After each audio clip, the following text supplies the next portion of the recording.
Buongiorno tutti and welcome to your last, I can't believe it, supplemental video for our Spring 2026 class where we will be visiting Verona and talking about music, but mostly learning strategies. Where do you take it from here? So we'll start by reviewing what popped up in class today. We had a really interesting discussion about verbs, and I brought up, or you all brought up, the verb to go. So this is a really great illustration of how present tense verb conjugations work, and particularly how irregular conjugations work. So to review this whole pattern here, where it's laid out in its different forms, is called a conjugation, and that's just a set of verb forms in a particular tense. So we have up here andare is to go. Andare is the infinitive, and of course we've been working quite a bit with infinitives because we use that as the middle of our dinosaur sentences, including the second part of phrases like mi piace nuotare, mi piace leggere. Those are going to be our infinitives. So an infinitive is just a verb in neutral gear, so to speak. It's the dictionary form. Andare is to go. Now, andare is an irregular verb, meaning that it has its own pattern of conjugations that it doesn't share with any other verbs. Contrasting this with regular verbs, where many verbs all share a similar pattern, and you just attach different endings to their stem.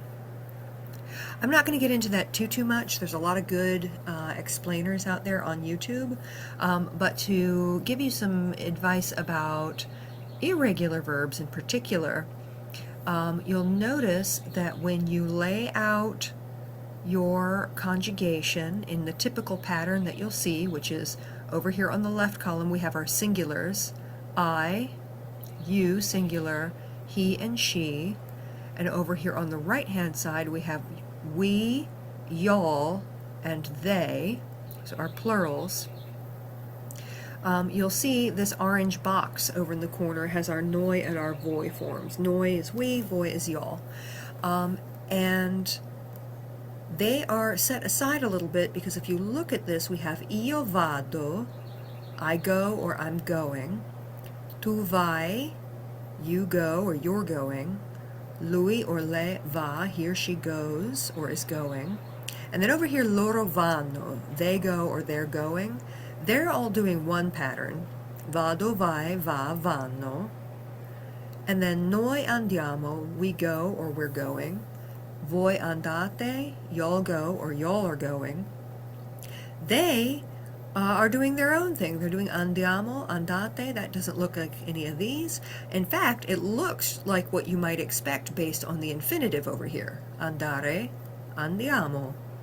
Andare, andate. And in fact, many beginning students, when they don't know their forms very well, they might intuitively or just take a guess that it would be io ando, because that's what you would expect for it to be regular, right? You'd expect that ending, but you'd expect this to not be changing around. So that is actually really common. So if you are learning a verb conjugation, you lay it all out. Io vado, tu vai, lui lei va, noi andiamo, voi andate, loro vanno, just like that. And it's not making a lot of sense. Make that little box and you have this L shape over here, where these forms on the left and loro are making that L shape. They're doing one thing, and then noi and voi are going to maintain a much more consistent regular pattern. They're going to behave the way you would expect them to behave, and they're going to be remarkably consistent across different conjugations. These are noi and voi. They're our good old pals. They never let us down. They're pretty consistent across everything, and then everything else gets kind of wild. So how would I recommend learning verb conjugations? There's a couple different things you can do. Chanting them works really well. I know I'm a big, I like to copy things out, so I would copy my verb conjugations out multiple times. And that can work really well, but I honestly recommend chanting them out loud. And this is something we used to do in my Latin class all the time. I tell you, I didn't write sum es est, sumus est sunt very much, but I sure chanted it, and I know that off the top of my dome. And it's been a long time since I did Latin, so try that. Io vado, tu vai, lei va. Noi andiamo, voi andate, loro vanno. That's the first thing you can do to get those forms. Of course, you can always do flashcards. You can always write it out. Nothing wrong with that, but I do recommend at least adding that rhythmic chanting element to it. And then the next is just to use it and look for it in meaningful context as much as you can, and that will tie into the reading that we do, the comprehension that we do. This will all be reinforced the more you see it used and comprehend it used in a meaningful context like we discussed today. But anyway, that's a quick rundown of a very irregular verb. The reason that it's this irregular is that it's actually a Frankenverb. It's two Latin verbs that got mushed together into one pattern. Who knew? So that's a good little introduction to verbs, but there's plenty to do in the wide world of verbs if that just whet your appetite. Let's go to Verona. So, Verona è una città romantica e bella. So of course we're going to ask our question. Cosa c'è a Verona? Ci sono piazze. C'è la piazza delle Erbe e la piazza Bra. Oh, something I forgot to mention. So you see up here on the right side, these little tulip-shaped, oh goodness, what are these called? Like, it's not a portico, it's not a turret. These little doohickeys on the top of the archway here. So those, you could tell which of the two battling families that Dante found himself on the wrong side of and was banished, owned that particular building, because some of them, theirs were square, and the others had these beautiful little tulip shapes, and I forget which family is which, but if you go around in the north of Italy and you see those, you can say, oh, that's that family, that's that family. So I know that's a lot of vagary, but that's what I remember. Is I remember the shapes of the little tulips, and then I go, what are those called, and who are those families?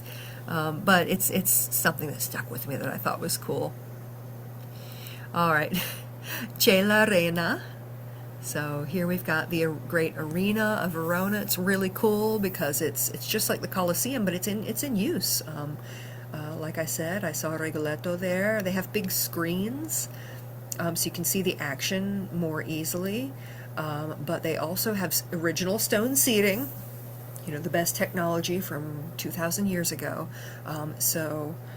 If you see anybody out front and they're selling those little cushions, in Girl Scouts we called them sit-upons, get yourself a sit-upon. I regretted my decision not to. Well, cosa c'è a Verona? What else is there? C'è la casa di Giulietta. We talked about that. It's one of my favorite tourist traps. Really charming, very silly. Con molti turisti, lots and lots and lots of tourists. All right, then we had a bit of a ripasso. First, we celebrated how much you've been able to do just in a month and a half. So, in questa classe avete imparato. In this class, you have learned greetings and introductions. You can say hello to people. You can introduce yourself, talk a bit about yourself, and it goes beyond this. You can talk about where you're from, ask how people are doing. Then you can describe yourself using your nationality and more, because your nationality is just adjectives, and we got really good at adjectives. You can ask people what they like to do or what they don't like to do, and talk about your own likes and dislikes, including hobbies and activities. Brings us back to those infinitives. And along the way, we snuck in the verb essere, to be. We had that whole conjugation. So it was just like the andare conjugation we looked at.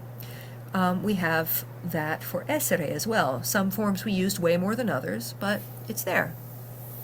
And we asked a lot of questions. Who, what, where, when, why, how much, how many, is there, are there, what is there, all kinds of questions.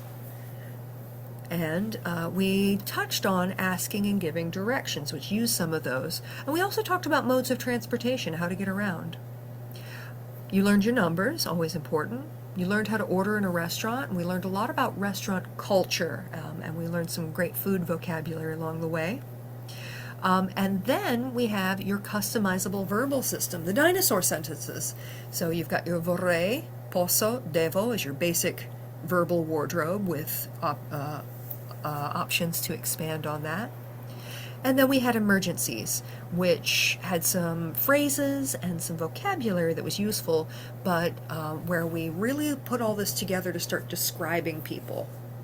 So you can describe people, and also we learned sneaky ways of getting around doing possessives. Possessives are like my, your, his, her, and we learned how to avoid them. We learned some family vocabulary, and along this entire way, we have been learning about strategies. What you want to set aside, what you want to focus on, what you want to do step by step to get the most out of not just a vacation, but perhaps a lifelong journey with language learning. With the nice thing being that it applies to a lot of other skills too, which I really love. I really love teaching Italian, not just for its own sake, although it's wonderful, but really as a vehicle for skill building, so that people can take what they learn from Italian and apply it to anything that they might want to learn to do. So that is quite a lot, and I'm really, really impressed, and you should really be proud of yourselves. And the cool thing is, it's just the beginning. How great is that? All right, now speaking of strategy, we had a little bit of reading practice with our Romeo and Giulietta, so we talked a little bit about Verona, and I got you all primed to be thinking about Verona in the context of Romeo and Juliet, because, you know, we brought up Romeo and Juliet. And so then we had a short reading passage, and as a reminder, on the YouTube channel, I have a whole video that breaks down step by step all the reading strategies, and you all have been knocking it out of the park, so I won't reiterate that here. Do check out that video if this is something that you want to review more, but just looking at the passage, you were able to figure out due famiglie di uguale dignità nella bella Verona dove è situata la nostra scena. And so that is two families of equal dignity in the beautiful Verona where is situated our scene. So in the original rather than the very literal translation, that is two households, both alike in dignity, in fair Verona where we lay our scene. So 6 weeks ago you were nervous about saying come ti chiami. Now y'all are translating Shakespeare from Italian, which is impressive. So I'm going to read that to you again a couple times slowly so you can practice with that. Due famiglie di uguale dignità nella bella Verona dove è situata la nostra scena. Due famiglie di uguale dignità nella bella Verona dove è situata la nostra scena. So you all did so well with that. It's hard. You do not have all these words. It's in an unfamiliar context, and it's translating language in a way that is, archaic. It's unfamiliar. These days we call dignity is sort of a personal quality of, holding yourself a particular way with sort of self-respect. Or with a sort of, pompous, maybe if you overdo your dignity, if just to be dignified. And in the Renaissance, it meant, it had a slightly more meaning of like having status or even power.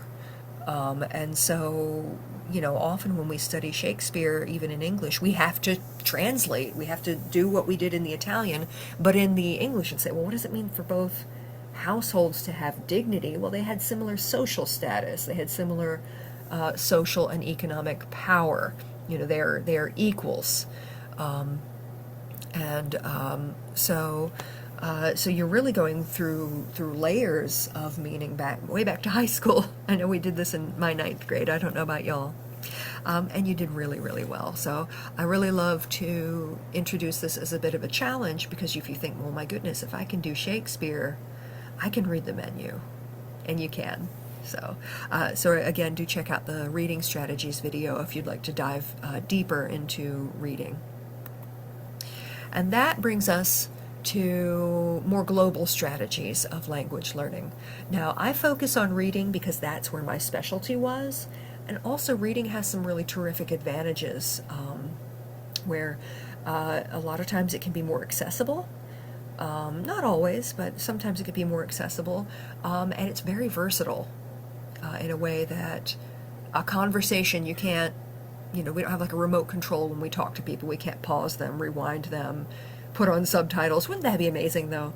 But with a book, we can, or another text, we can really use it strategically in a way that we can't always other forms of comprehensive material. But that's really the key.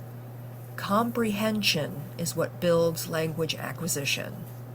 So learning through just processing scads of spoken or written meaningful material, just having your brain process it for meaning, is what is what drives that acquisition. So that's always supporting production.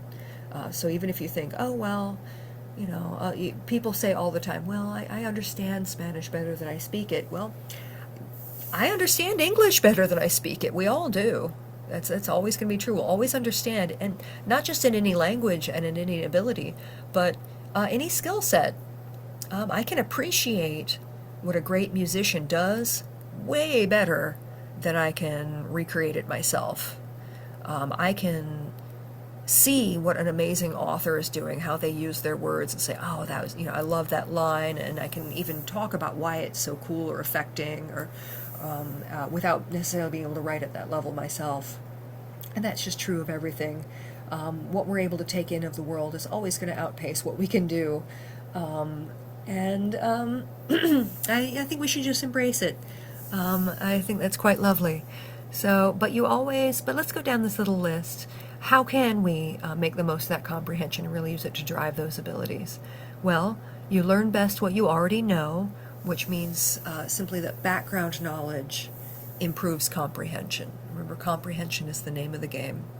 That's why I use Romeo and Juliet. Ties in nicely with Verona, but there's also two gentlemen of Verona, and I love Shakespeare, and I don't really know any famous lines from that. Or I might. I just don't know that that's what they're from. You get where I'm going. So we have that background knowledge. So that means read about things that interest you, and watch your comfort shows or your favorite movies in Italian, things that you loved when you were a kid, or just things that you are really familiar. I mentioned on YouTube I've seen Italian Friends, and so that's really, really great because you've got a lot of repetition there, a lot of familiarity, and of course there's tons and tons of material. So pick something that you already know and love and try it out in Italian. Next, you're going to rely on context clues, your pictures, and what you already know to interpret that unfamiliar language. That's what's bringing that comprehension from that background knowledge. So be sure to, look at the big picture before you dive in. And the material that you memorize and study in class gives you the building blocks, and to transform them into a working linguistic system requires that magic ingredient, which is input, right? So that's the meaningful, comprehensible language that can be written or spoken, and you need so much of it. And so I like to describe it like a crock pot. Like I was saying in class today, all of our nouns and verbs and vocab and grammar that we memorize, those are our ingredients. We memorize them, we practice them. That's chopping them up fine, getting them ready to go in that crock pot. But input is set it and forget it, right? Just sit back, watch TV, follow along. And that's the nice part, is that's a lot is happening, and it takes a long time. It's a process where you need just quite a bit to make it to make it language ingredients into language, but it's more fun than, you know, memorizing charts. So some ideas for that: cartoons, comics, kids media, Wikipedia Italiana, film or TV with the captioning on. Again, you want the Italian closed captioning, so it's the same, you're hearing and seeing the same thing. If it's a translation, so for example, if you were watching Friends in Italian and there's a dub track and a closed captioning track, they're liable to be two different translations. Not necessarily better or worse, but just for different constraints, either trying to match mouth movements as closely as possible, or trying to fit a screen and pace the way you read as much as possible.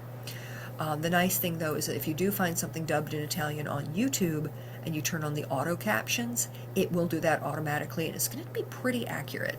So just keep that in mind. A student of mine a few years ago suggested translated Christmas songs. It's great. Many of us are very familiar with those. And then the other is news in slow, which we brought up today. So news in slow is exactly what it sounds like. It's a podcast. You can find it wherever you listen to your podcasts. News in slow German, news in slow French, and of course they have news in slow Italian. And they just tell you the news in slow Italian. It's great. Alessandra is also a great source of input, but she graduated, and I think she moved back to Torino, so we'll leave her on the PowerPoint honorarily, but Alessandra is great, so she's Italian. She worked with us for a little bit. So just to reiterate, you don't have to understand 100%. If you do, it's too easy. So aim for 80-90%. On a written page, that means you know all but one or two words. So you may need to, you know, learn the words ahead of time and then dive in. You always want to be, it needs to be something where you have to put in some effort, but you can follow along. And you want it to be uninterrupted, it's sustained. So I would describe that as cardio. You want to do at least 20 minutes of cardio a day, so you're not starting and stopping and starting and stopping. You're getting your heart rate at a certain rhythm, and you hold it there for a little bit to do like traditional, like aerobics, or if you were riding a bike or using an elliptical. So think of it like that. And then you can take a break, and eventually you'll want to be, you know, going farther than that, but make 20 minutes at a time an initial goal. And I didn't mention this before, but a really great way to boost your speaking is after you have watched or listened or read, after you've had your input for the day, without referencing it. So if you were reading, you turn the book over, you know, so without like just repeating what it says, in your own words, in your best Italian, no matter how good your best is, just try to explain out loud what you just read or saw or watched, even if it's just one or two sentences.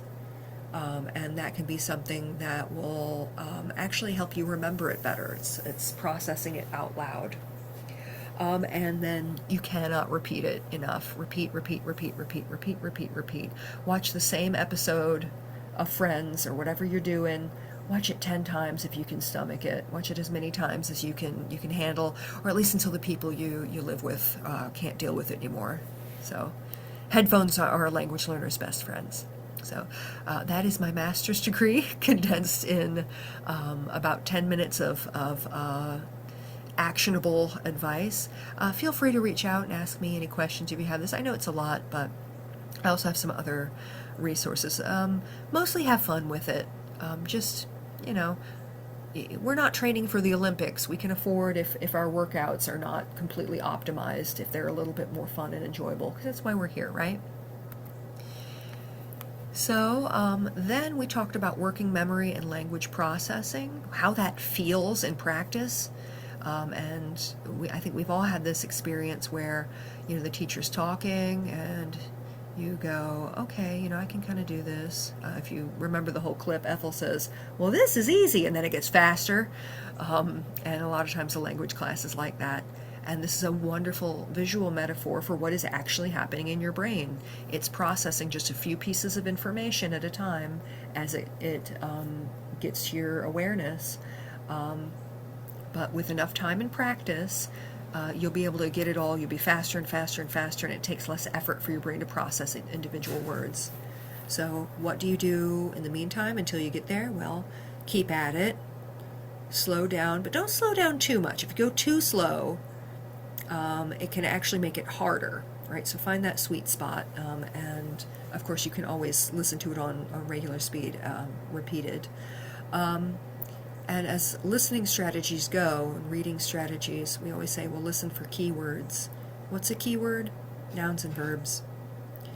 You know, listen, if you can understand your nouns and verbs, you know, watch an episode of, I'm just going to use Friends as our go-to example. So you're watching an episode of Friends.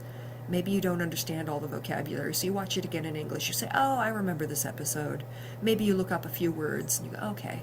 Then you watch it again. Maybe you watch it with the closed captioning, and you're watching it at like 85% speed. I wouldn't go below 75% speed. It can distort things. So you watch it, and you listen, and you're reading, and you're catching more vocabulary, and you try to focus for nouns and verbs. You do that 2-3 times. Eventually you're reading and listening at full speed, and you'll find that once that becomes really automatic, your brain will start to pick up the adjectives, and then it'll start to pick up all the other little bits and pieces of language that we didn't really do a lot with, because it's a 6-week course. So keep at it, and you'll be able to get all that delicious chocolate right off the conveyor belt. So next we had, just to review that, focus on input. Comprehension is what drives acquisition. Try not to rely on translation. You'll notice that when I gave the example with Friends, you watch the episode in English once, you look up some words, you figure it out. Remember what we did with our music, you know, we figured out a translation. And then you go into the text, and so the translation and any other prep work you do is designed to get you to that 80, 90, 95% comprehension rate. It's not the end goal, it's the prep work. It's chopping up those stew ingredients so they can even fit in the stew pot. So as you advance, as you have a broader vocabulary, and as you know more grammar, you won't have to do that as much, and you can just, you know, go straight to reading and listening quite a bit. Same thing goes in the opposite way. Make yourself understood. Doesn't have to be perfect, doesn't have to be 100%. Nouns and verbs. And be patient with yourself. We are always learning more. We're always, for our whole lives, we're learning new words. I learn new words all the time in English. We're learning how to express ourselves better. And we will never be free of mistakes. Not the greatest orator on the planet. We will trip over our words in our native tongues. We will have brain farts. We will look at a word that we've read a million times and realize we don't know how to pronounce it. A friend of mine used to call those vocabulary words. I know other people call it a reader's accent. You know, that's the name of the game. So don't have higher standards for yourself in a second language than you do for your first. Be patient and have fun. And remember that a 10-minute walk you take is better than a 2-hour workout you don't do. If all this sounds like an enormous drag and you just can't wait to make your Duolingo streak one more day, do Duolingo. If you just like to read, you don't really care about, you know, practicing speaking, just read. We're here for fun. It's the consistency that's going to get you there in the end. So whatever method you enjoy doing, that's the one that you should pick. All this is really good, and hopefully you can find some good information or some good sources that's something that you really enjoy watching or reading or listening to. But again, just engage every day and you're doing great. And then we added a little bit of color to our conversation, so I'm going to go through this real quick. Most of this isn't even on the official vocabulary. I just added it for fun because, well, it's fun. And like I said today, it can be a nice thing to add a few little pieces of flair to your conversational wardrobe. They can be kind of your comfort words. Like, Laura is like my teddy bear. I carry it with me everywhere. But also it's you know, it's like having a wardrobe. We've got a lot of basic black in this wardrobe. We've got very, very functional language, but you know, if we're going to Italy, I want a really nice pair of sunglasses and a pretty scarf, right? So let's go through that. And of course you can always, you know, pick out some other words, find some good idioms. You'll find your accessories. It's like any other wardrobe. You build it over time. So we have wow, which I love. So wow is wow. You're literally saying ooh wow, ooh wow. Another way of saying wow is caspita, caspita. And you can say ma no, ma no, but no, but no. It's like no way. In fact, ma, but you'll you hear Italians use that quite a bit. So my favorite example is I learned the word enormous at the Great Aquarium in Genova. So this tiny little boy, and he runs up to this glass case, and there was a manatee in it. And he goes, "Mama, ma enorme, Mama, but it is no." He said immenso. "Mama, ma immenso." He said, "Mama, but it is immense." So it's got like that very expressive. But it's so this, it's so that. I just love that. So you have ma no, but no, and ma dai, but come on, or just dai is come on, and you shout this at your team when they're behind. Dai, come on, come on, come on. So wow, caspita, ma no, ma dai. So lots of gossip words there. And then of course we have che interessante, how interesting, and che affascinante, how fascinating. And you can put che and any adjective. So pick out a few adjectives you like, make them your own. Very, very commonly people will say che bello, how beautiful, or how lovely, and so it's used to mean, oh, that's great, oh, how beautiful. And I just love that the Italians say things are beautiful when they mean it's great. It's like the Brits, oh, how lovely. On the other hand, we can say, che peccato, what a shame, oh, that's too bad. A peccato is literally a sin. So the sinners in Dante's Inferno are peccatori. So, che peccato, what a shame. And then we have one of my favorites, davvero. Davvero, really? Davvero. And throughout we've used this one quite a bit. Anch'io, me too, and neanch'io, me neither. So, anch'io, neanch'io. And then we have and this is often with a little gasp of like, well, it's more of a noise than a phrase or a word. It's not even a word. It's kind of a cut off bene, well, but it's but. And so Italians often use this when they're at a loss for words, which does happen. You'd be surprised. And then there's my old favorite, allora, well then, so then. Excuse me, and this is the equivalent of the French say alors, the Italians and I say allora. And then another good one is insomma, literally in sum, in summary. So it's all together, and you can use that as an adverb. Oh, it's altogether really big, or whatever. Insomma è bello. You know, and altogether it's really beautiful.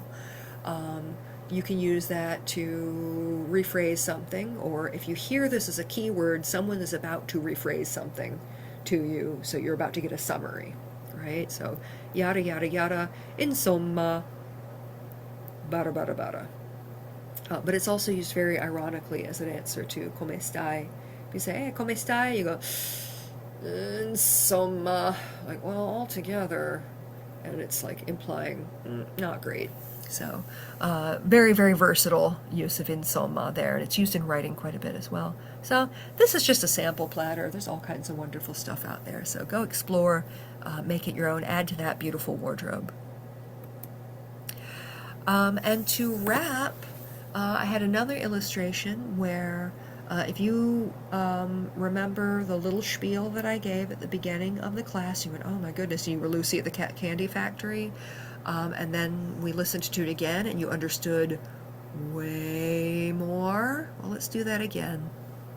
So, allora, questa è Italia. Italia è una penisola nella forma di uno stivale.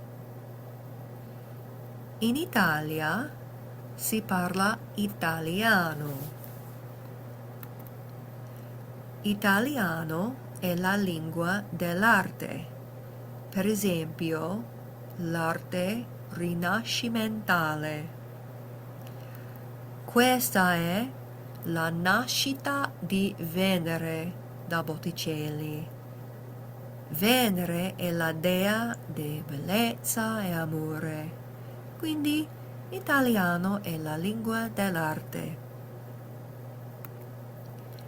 Italiano è anche la lingua della musica, specialmente la musica classica. Per esempio, abbiamo il grande tenore Pavarotti, un cantante dell'opera lirica, ma italiano è anche una lingua di jazz, il rock, il pop, il rap, la lingua della musica. Italiano è anche la lingua della storia, la storia romana, la storia del Rinascimento, la storia della Seconda Guerra Mondiale. Italiano è un'importante lingua della storia. E italiano è anche la lingua della pizza, degli spaghetti, tagliatelle, tiramisù. Oh, ho fame. Allora, italiano è la lingua della pizza e il vino.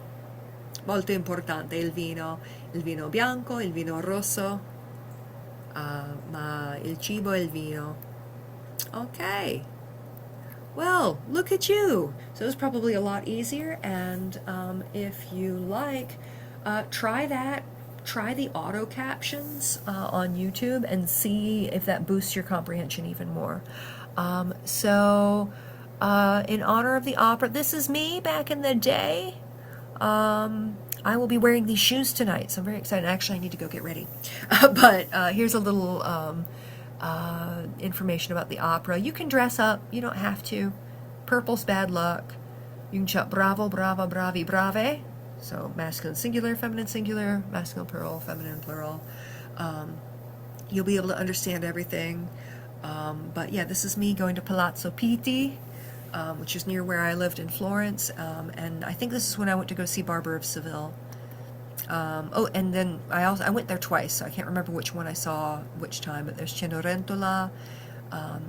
So here's a few pictures from that. That's Cinderella. That's by the same composer as Barber of Seville. It's Rossini. And here I am. Somebody was very kind to take my picture. I bought that dress in Florence too. I still have that. I'm going to zip in through some bonus materials real quick.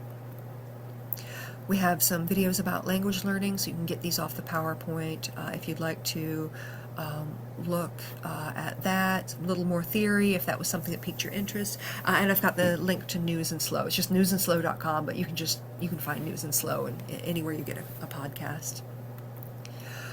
Here is the verb essere, to be. Think essence, right? So we've got io sono, tu sei, lui, lei è.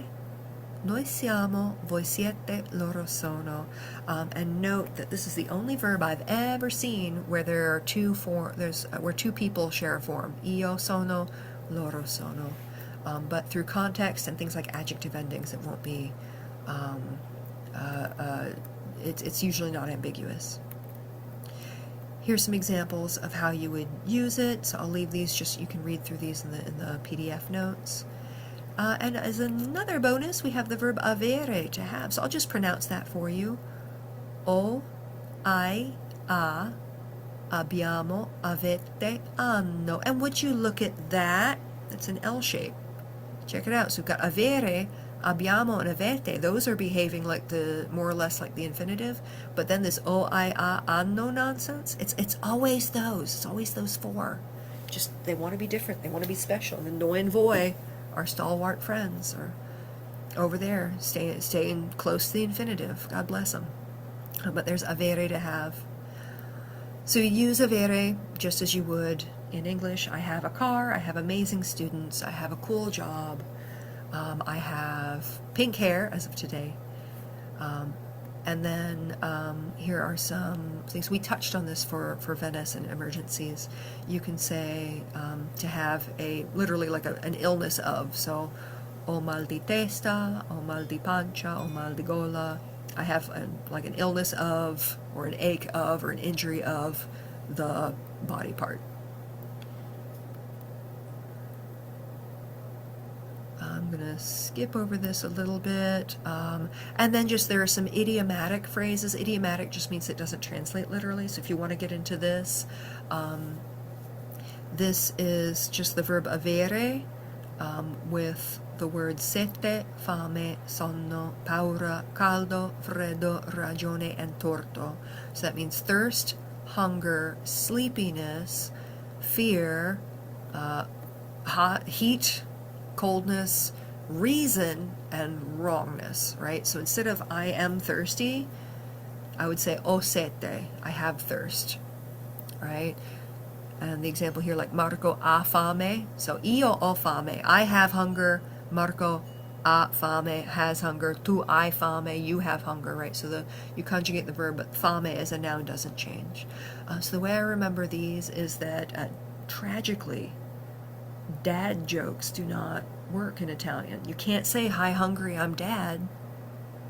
You know, it doesn't work because you wouldn't say, Dad, I'm hungry. You say, Dad, I have hunger. So I don't know what Italian dads do. I need to find out. So these are some common ones. If you have fear, you have fear of something. Ha paura di whatever. And then for when you are correct, you have reason. Your answer is right. Your answer è giusto. But you have reason. Who knew? You would ask someone's age like this. And then I am not even going to get into all this. Y'all have plenty. I've got some videos linked for this, but this is just your definite articles. If you want to get into definite articles, memorize your vocab with these on them. And when a pattern starts to emerge, watch a couple videos on it and then refer back to this chart and it'll become much more clear. And I've got the just the rules written out for that, plus some examples. Il libro, I libri. Lo zaino, gli zaini. La penna, le penne. And so here's just a little bit of an activity you can try. Honestly, work on your verbs first. If you want to go back and polish those up, go for it. Check back on that, and it'll be a lot clearer by then. But of course, the most important word in any language is grazie. Thank you, thank you, thank you, thank you for a wonderful 6 weeks. Y'all have just been absolutely delightful. I can't tell you how much I've enjoyed getting to know you all and getting to know you again, for those of you taking the class again. I hope to see many of you again this fall. And again, tell me, where do you want to go next? I'm thinking Geneva. Definitely want to go back to Florence.